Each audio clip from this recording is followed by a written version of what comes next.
Hey guys, how are you? In this video we're gonna take a look at Kaliningrad. Not too many foreigners ever heard of this city, but its location is pretty unique. It's the largest city of the westernmost region of Russia, which today is an exclave sandwiched between Lithuania and Poland. So what's Russia doing in this part of the world, you might wonder? This region was annexed at the end of World War II. This city had a name of Königsberg, and it had a very long history. It started as an old Prussian settlement founded by Teutonic Knights before 1255.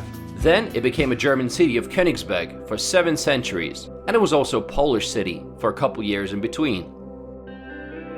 When the Soviets took over, they forcibly moved the remaining Germans, about 100,000 people, to Germany, and then they brought 400,000 Soviet civilians to replace them.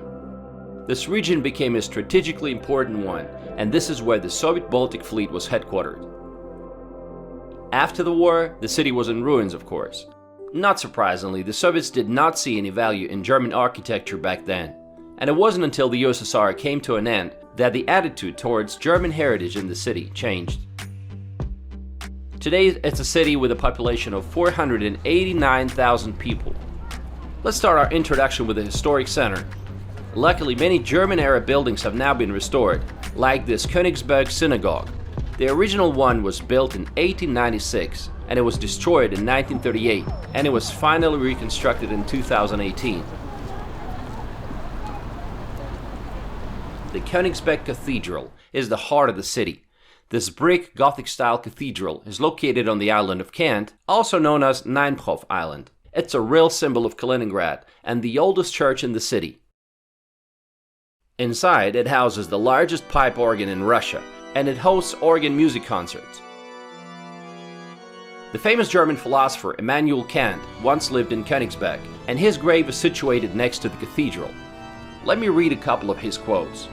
"We're not rich by what we possess, but by what we can do without. He who is cruel to animals becomes hard also in dealings with man.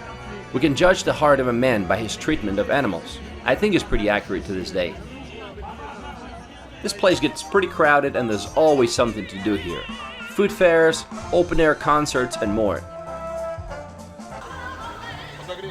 Today's a really busy night. It's Saturday night and I did not expect so many people to come here.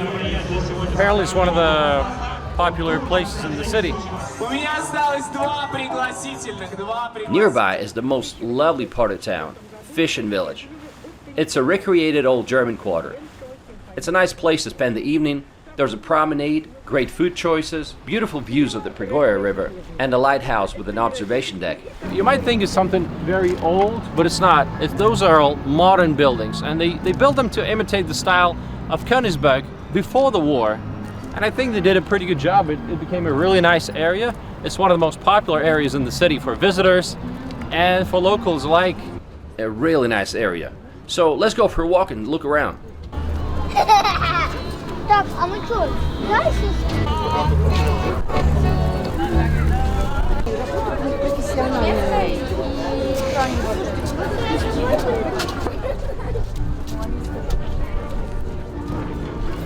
I also recommend you take a boat ride around the Pregoya River in the central part of the city. You'll get to see Kaliningrad Commercial Port and some ships from the Museum of the World Ocean docked along the river, and even a submarine. Our captain was this little girl, and she did an amazing job, trust me. Там, где 1 сентября 1255 года рыцари Тевтонского ордена заложили крепость. Among other German-era buildings that survived is the Königsberg Stock Exchange, built in 1875. And in the Soviet times it was turned into Museum of Fine Arts. Good, because otherwise they would have destroyed the building. There's also a few surviving churches and city gates like this Brandenburg Gate, which was built in 1657. And it's one of the 7 surviving city gates in the city. Brandenburg Gate. The Soviet period has left a lot of simple look-alike buildings.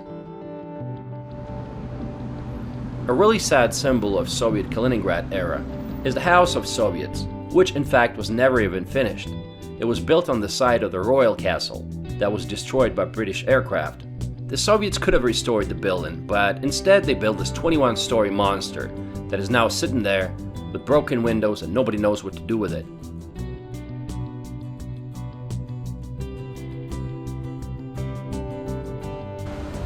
The new city center is around the Victory Square. It's a busy part of town with malls and cafes and fountains. Walking on Leninsky Avenue might seem that you're in the historical part of the city with all those gingerbread houses. You'd be really surprised to find out that all these 5-story buildings are actually regular Soviet Khrushchevkas, Khrushchev-style apartments, and they just remodeled them before the World Cup 2018. They did an amazing job, I think, because it's really hard to distinguish them from European architecture. Also in Victory Square, you'll find the main Orthodox church. It's called the Cathedral of Christ the Savior. Many things have been added to the city as part of the 2018 World Cup preparation. They built a new stadium, Kaliningrad Arena, with a sitting capacity of 35,000. You can see it right there in the distance. Kaliningrad is a green city, with many parks and areas with many trees and lawns. There's a good number of parks like the Youth Recreation Park, the Lower Pond, the Upper Pond, just to name a few. If you want to take a break from the city, just go for a walk to the Upper Lake in the area of Tellman Street. You may stumble upon some all-German houses. Some are really well taken care of, and some are not so much. They say Lyudmila Putina, Vladimir's ex-wife, used to live in this area. They say the air quality here is much better than in the rest of Russia, especially in my part, because the Ural, Siberia, they're all known for their industrial complexes, so lots of pollution.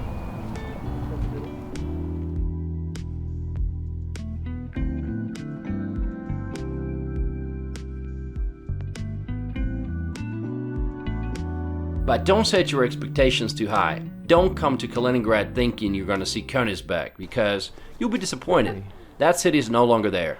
But if you lower your expectations, you may be rewarded by some cool buildings from the city's Prussian past, like this coffee house we went to. Let's talk to the coffee girl. Мы продаем здесь билетики в музей Альтес-хаус. Ага. Дом был доходный. То есть понимаю. квартиры сдавались практически Ну да. пожизненную аренду. Но вот где сейчас находится музей Альтес-хаус, там была квартира Густава Гроссмана. А еще скажите, мы где-то прочитали, что это прям старинная кофемашина, где можно аутентичный эспрессо попробовать. Машина не 61-го года, ее собрали в 2003-м, но модель, дизайн полностью повторяет 61-й год. Здравствуйте. Машинка. Меня удивило, как в Калининграде люди спокойно на камеру реагируют. Так, снимаешь, молодец. Ну, у нас много гостей. У вас может быть уже, да. Гостей много, и раньше даже на это не выучила. Что рассказывать? Какая прелесть. Екатеринбург. Ой, захожу в это кафе часто, мне очень нравится, да. Отлично. И Здесь вы уютно, вы вкусно. коренной житель. Коренная, да. Тогда нам расскажите пару слов про Калининград. Почему это замечательный город?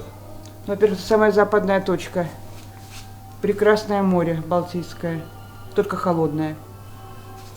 Леса много, природа идеальная, люди добрые, правда? Да. Марципан. Это тоже был кёнигсбергский марципан. Вот какая прелесть. Да. И А у вы в нас- последнее время заметили, что приезжать стали больше, С Калининграда? Нет, приезжать в Калининград жить. А в Калининград жить очень Да. много, Да. особенно Много, да. Южно-Сахалинск, Мурманск, весь север сюда едет. Да. Да, и очень много людей едут, у кого проблема со здоровьем, астма. Здесь очень подходит. Ну что, пробуем самый вкусный кофе в Калининграде. О, какая красивая чашка. Тут такое спокойствие, правда? Да. Улица же старая. Lovely people and lovely place. There's a couple of historical neighborhoods in the city. One of them is Amalienau. It was a suburban quarter of West Königsberg. While most of Königsberg was heavily damaged during the war, Amalienau emerged relatively unscathed. Soviet officials often used Amalienau's villas after the war. Today, it's a beautiful, quiet neighborhood with a small pond. In case you wonder, house prices now range from $200,000 all the way to $1 million for some nice houses. That's too expensive for most Russians, of course. So some houses are rented by companies and businesses like this branch of Gazprom. What a beautiful part of town, right? I think this is what people expect to see when they're coming to Kaliningrad, not realizing that most of the German heritage is gone, but some little things are left. And this area is what I would say represents the German heritage. And most of these buildings, like this villa, were built in the early 1900s, and they sure are beautiful. And this region is called, this area is called, Lena, gotta help me out? Amalienau. Amalienau. For example, this Villa Schmidt was built in 1909, and it belonged to an embassy That's worker, Carl Schmidt. Fantastic villa. Lena, you like it? We met some interesting people along the way. Вы местная? Ну, я местный, да. Расскажите что-нибудь про эту территорию. Это территория, старый город прусский. Он уцелел, не разбомбили его англичане. Ну, это вот самая уцелевшая такая атмосферная часть Калининграда и Кёнигсберга. Как местного жителя, давайте скажите 3 любимых места в городе. Ну, вот этот район, Так. Верхнее озеро и Кафедральный собор. Кафедральный собор. Да. Ну, рядом же рыбная деревня, да? Вот это? Да, Ну, там да, да. буквально Просто рядом. Кафедральный собор это самое старое историческое здание, которое здесь уцелело. В принципе, его только к 2005 году отреставрировали, так там крыши не было, он был разбомблен.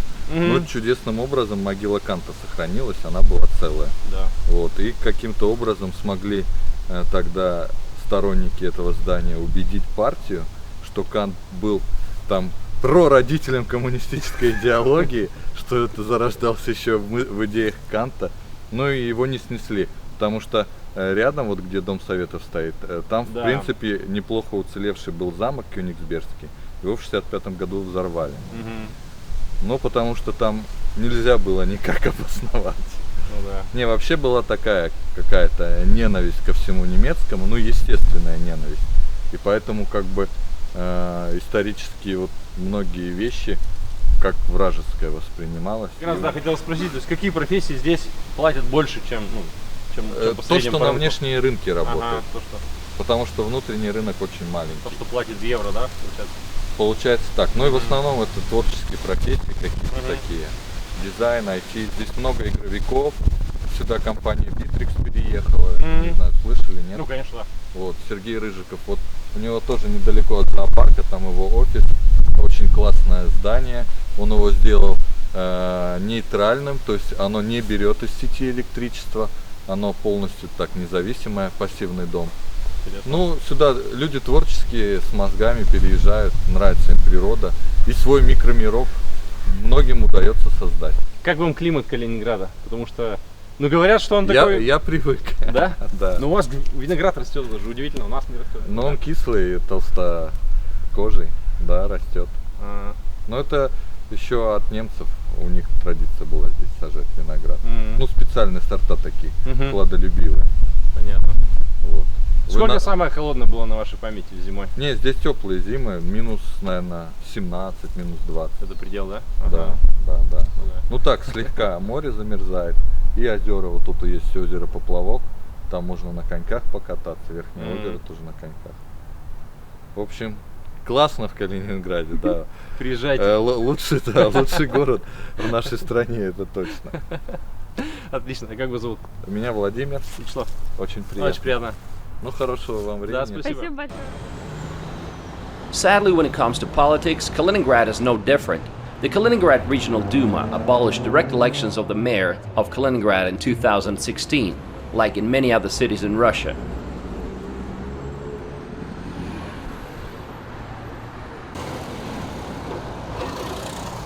Kaliningrad's economy is based on manufacturing, fishing, amber products, and shipping, because Kaliningrad is home to the westernmost and the only non-freezing port of Russia on the Baltic Sea. Freight and passenger ferry crossings connect the port of Kaliningrad and the port of Baltisk with St. Petersburg, Germany, and Sweden. In 1996, Kaliningrad became a special economic zone. Manufacturers get tax and customs duty breaks on the goods they ship to other parts of Russia. It is home to Cadillac, BMW, Kia, and other car plants. In fact, the Kia that I just bought was manufactured here too. In 2006, Moscow had plans to turn this region into the Russian Hong Kong. I'm not sure how that worked out. The local airport is called Hrabrova, meaning brave.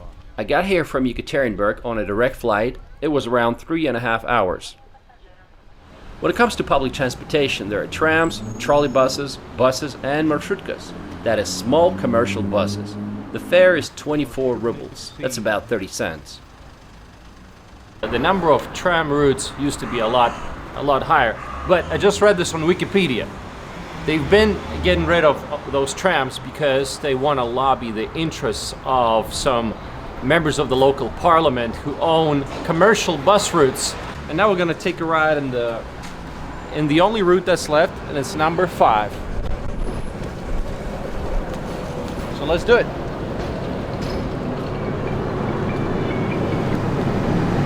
It's been a while since I've been on a tram. I don't want to take a seat. No, okay. I'll be here in front of you.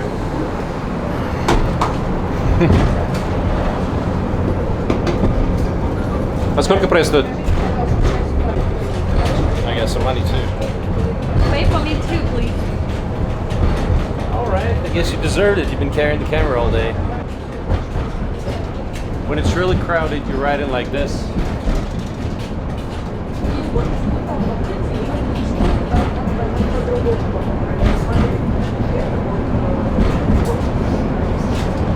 In Yekaterinburg, I used to do it a lot when I was staying with my grandma and my granddad. I used to go to my college. I would take a tram first and then the subway. Сколько стоит билет? 24. Спасибо. Нам 2. Это у вас как уже туристическая достопримечательность, так что... Wow, we got so lucky.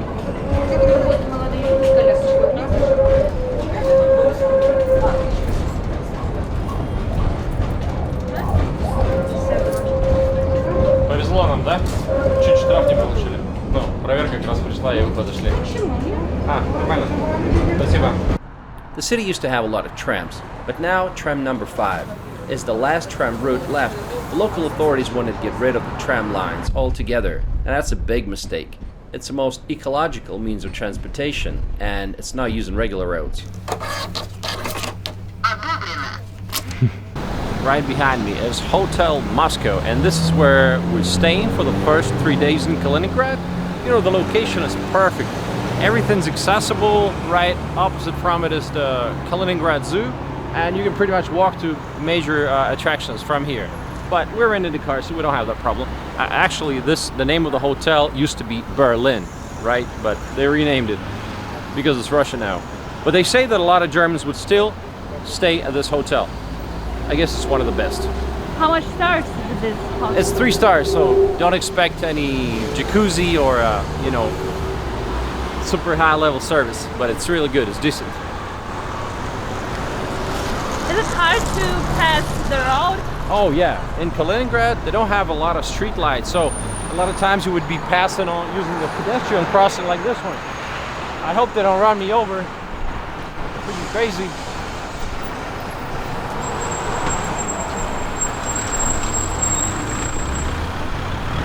See?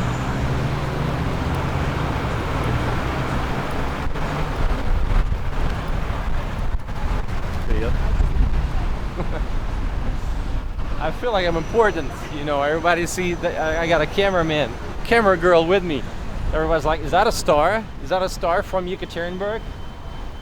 But I'm just a regular guy, come on. You want to go to this coffee shop and recharge, because we got a whole day in front of us? Let's go. Let's do it. All right. You want to walk in?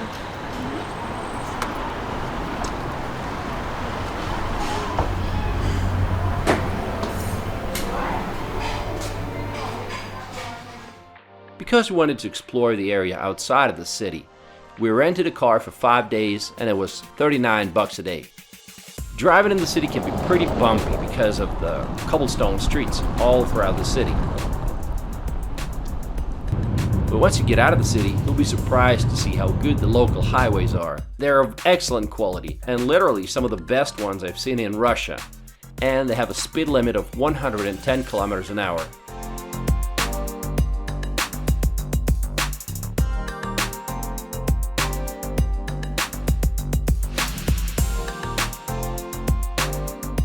They love German cars here.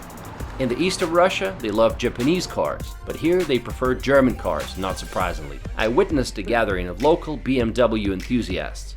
In the 1990s, they were bringing German cars by the thousands, and you can still find some cool cars on the streets.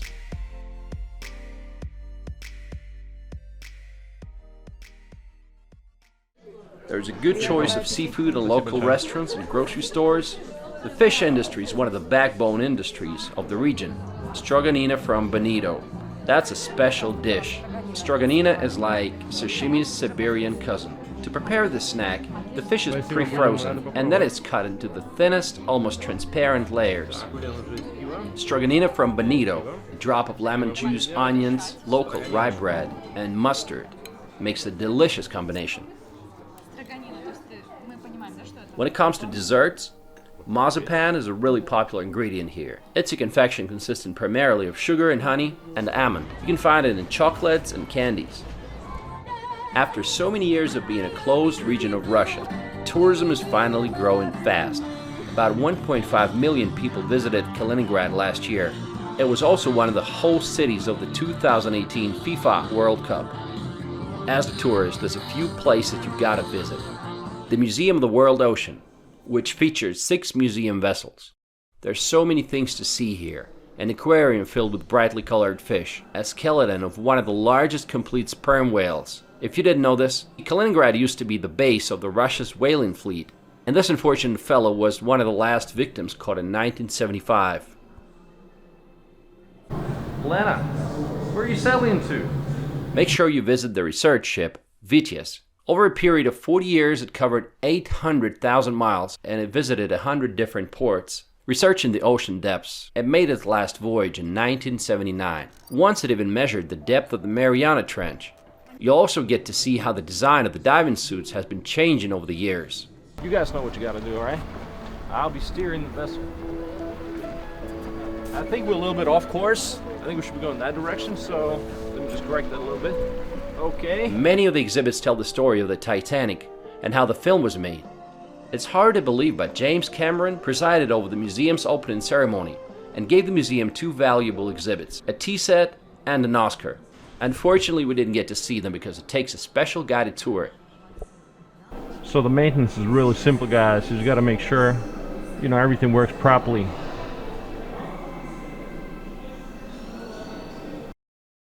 Around the city, you can find 12 forts. Number 5 and number 11 are the best preserved ones, and they operate as museums now. Königsberg was surrounded by a series of fortifications. There were 12 altogether. This one is number 5. I was expected to see inside like room, kitchen, where it used to be, but it didn't be organized there. It's just room, corridors. I guess you can call them tunnels. Tunnels, that's it.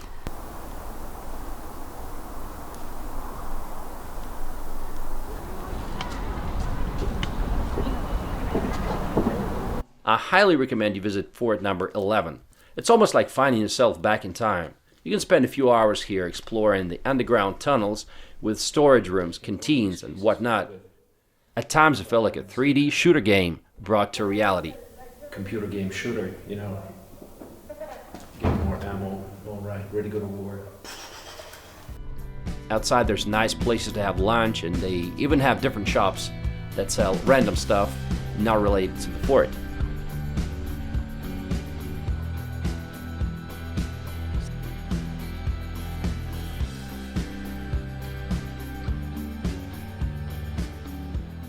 The city of Kaliningrad is famous for its production of amber, and it accounts for 90% of the worldwide production of amber. And of course they have a museum of amber, and this is where we're going right now. Museum of Amber.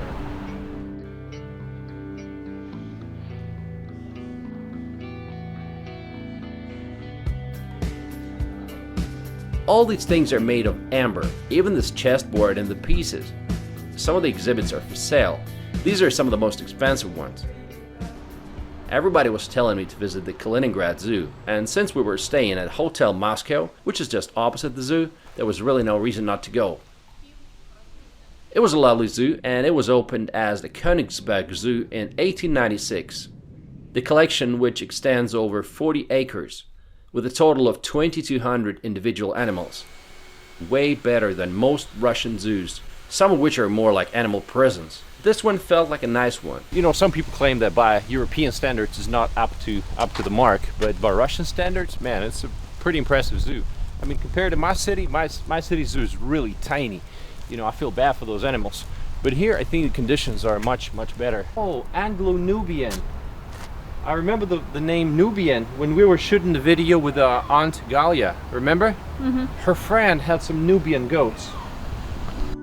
For the last 5 years, a lot of people have been moving to live in Kaliningrad. So what makes it a great city to live in? It's the proximity to many European countries. In case you love traveling, it's very convenient. But the best part is it has a sea coast. And if you love swimming, you can go swimming in summer and surfing pretty much any time of the year.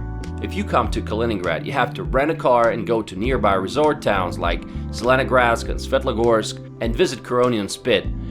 It's a 98-kilometer long, thick curved sand dune spit that separates the Curonian Lagoon from the Baltic Sea coast. Over there you can visit the dancing forest and the sand dunes. Or have a lunch in a beautiful setting like this. Just picture yourself getting off work at 5 or 6 p.m. and in less than an hour you're at the beach in Zelenogradsk. If I were to move here, that would be the reason why.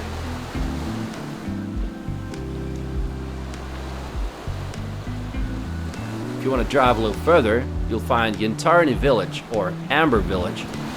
And besides the Amber mine pit, it's famous for the first and only Russian blue flag beach that stretches along the coast of the Baltic Sea over 300 meters with fine white sand. If the weather's right, it's a perfect destination.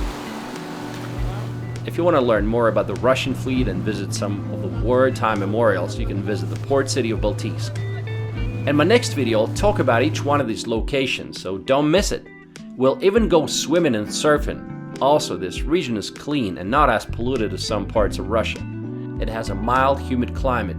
It doesn't have cold winters like the rest of Russia, and it hardly ever snows here.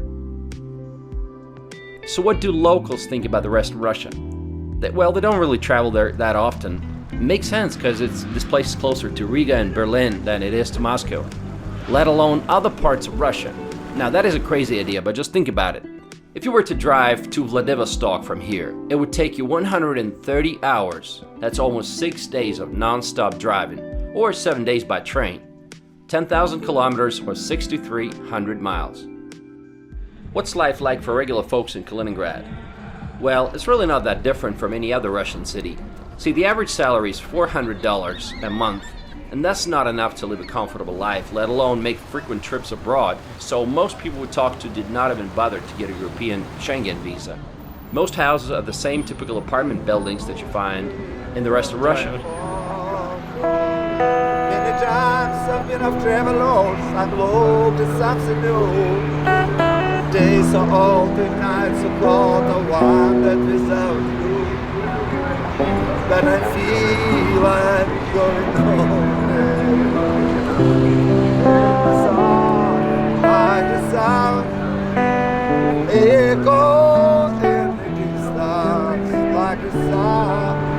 The gentleman you just saw who was singing the song Soldier of Fortune, well, he didn't want to talk in front of the camera, but what he said is he spent 8 years in America, in the state of Illinois. And he misses America very much. And he can't be happy in Russia, that's what he said. And he's kind of trying to find a way to make a living here. I don't know the backstory of why he came back, but he certainly wants to go back. And so now he's singing songs in the street. And he's singing both Russians and American songs, so that's pretty cool.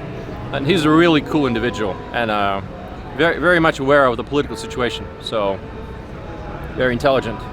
All right, so all kinds of people you meet in Kaliningrad, but his opinion is that Kaliningrad is the best city in Russia. He said Moscow, no comparison. Okay, hope you guys enjoyed this video, and the next one's going to be even more exciting. I will go surfing for the first time in my life. We'll be driving around Kaliningrad Oblast and meet a lot of cool people. So I'll see you soon. Thanks for watching.